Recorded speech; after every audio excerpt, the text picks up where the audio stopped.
Justin Madders, MP for Ellesmere Port and Neston, wrote to Director General Tim Davie yesterday to complain about the broadcaster's coverage.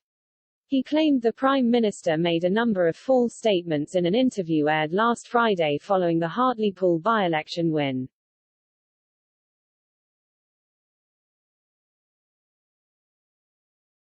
Criticising the broadcaster, he said the BBC should have challenged Mr. Johnson and corrected his statements.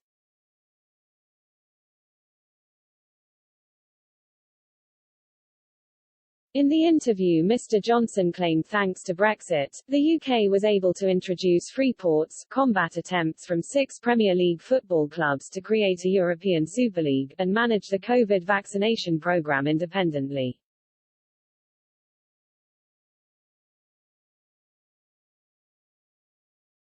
Mr. Madders wrote in his letter, "These are not matters of interpretation of debate, they are not exaggerations or spin, they are bare-faced lies and they are lies that any journalist ought to have challenged the moment they were said."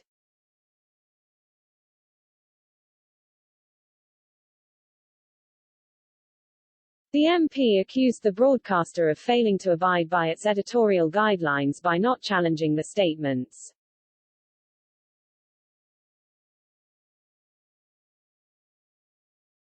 In an era of misinformation, it is vital that a supposed trusted national broadcaster such as the BBC ensures that its broadcasts are accurate and that the highest editorial standards are maintained, he added.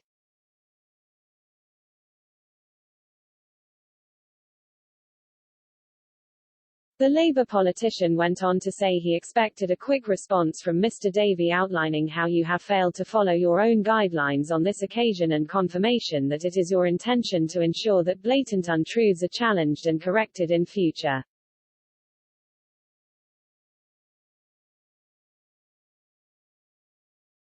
It comes after Labour suffered a humiliating defeat in the Hartlepool by-election.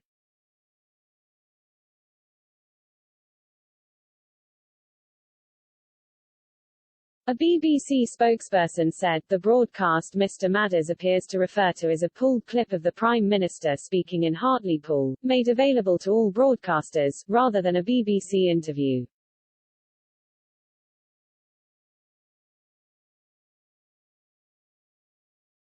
"We have not yet received the letter from Mr. Madders but will reply to him directly when we do."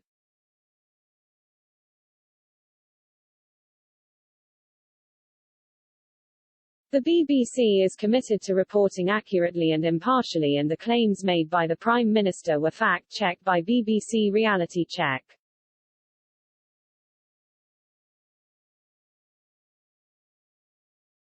The BBC is regularly criticised by those from across the political spectrum for failing to be impartial in its news service.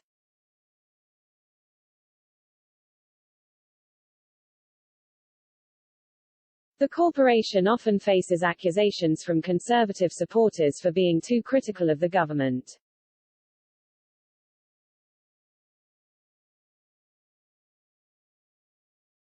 Between December 21, 2020 and January 3, 2021, the BBC received more complaints about bias against Boris Johnson than any other issue.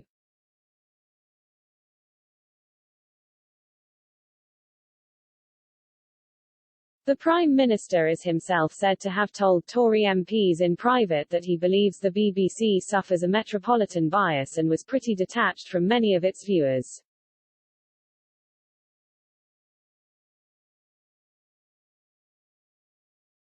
He told his party colleagues earlier this year, "We need to recognise on the whole that there is a great deal of instinctual metropolitan bias in the BBC newsroom."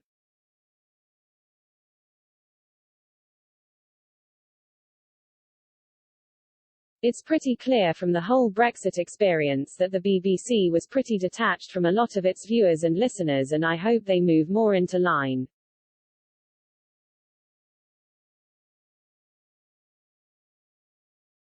We need to think about that with all the commonsensical ways we have.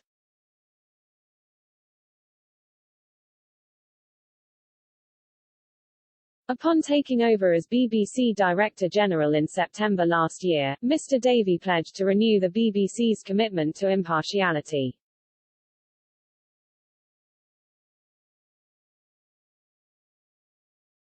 Trust in our impartiality is not a nice to have, it is the very essence of who we are.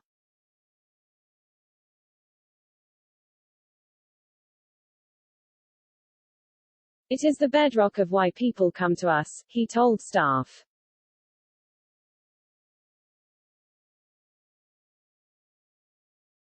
We urgently need to champion and recommit to impartiality.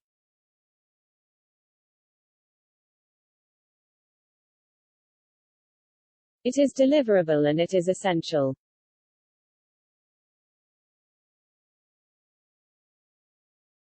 If you work here, nothing should be more exciting than exploring different views, seeking evidence with curiosity and creatively presenting testimony.